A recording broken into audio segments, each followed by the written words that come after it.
Hey everybody, let's talk about protagonists and antagonists. I'm getting a lot of emails right now. The workshops are just starting and a lot of questions about this.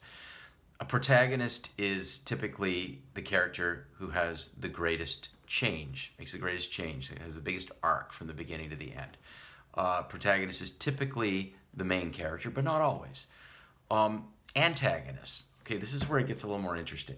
I love Leos Egri's definition of an antagonist. He wrote The Art of Dramatic Writing. He says an antagonist is any character that stands in the way of the ruthlessly onrushing protagonist.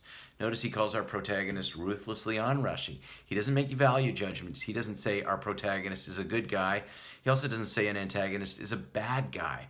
This is really important. I can't tell you how many writers think an antagonist is a villain. Not necessarily. An antagonist can be the best friend. Okay, he says an antagonist stands in the way of the ruthlessly onrushing protagonist. So let's say the protagonist wants Sally to love him so he'll be complete.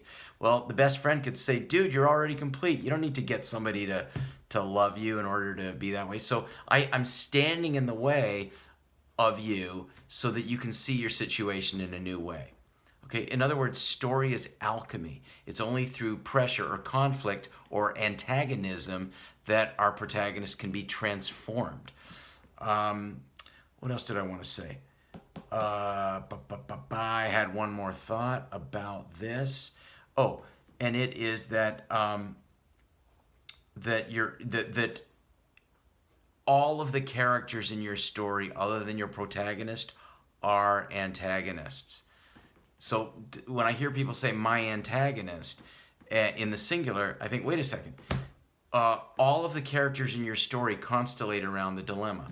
You've got a protagonist and you've got probably multiple antagonists that are going to have different relationships to your protagonist's struggle or their desire.